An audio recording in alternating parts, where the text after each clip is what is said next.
તાલુકાના તલગાજરડા ખાતે મોરારી બાપુના હસ્તે કળશની પૂજા કરવામાં આવી હતી। અયોધ્યામાં રામલલ્લા નવનિર્મિત મંદિરના પ્રવેશવાના છે, ત્યારે દરેક ગામોમાં ચોખાનો કળશ મોકલવામાં આવ્યો છે। આ કળશ ચિત્રકૂટ ધામ તલગાજરડા ખાતે પહોંચ્યો, જ્યાં મોરારી બાપુના હસ્તે રામ મંદિરમાં કળશની પૂજા કરવામાં આવી છે। ગામ લોકો દ્વારા કળશનું સ્વાગત કરી શોભાયાત્રા કાઢવામાં આવી હતી। આજે બહુ મંગલ દિવસ છે।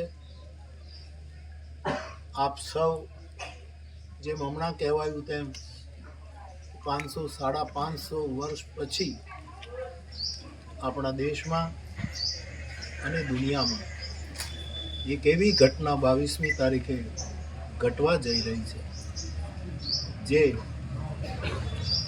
વૈદિક ધર્મવાળા, સનાતન ધર્મવાળા અને વૈદિક અને સનાતન ધર્મના આશ્રયે આકાશથી પણ વિશાળ વિચારધારા લઈને ફરતું આપણું હિન્દુત્વ, એની વિચારધારા પ્રમાણે જ્યાં જ્યાં વિચારો પહોંચ્યા છે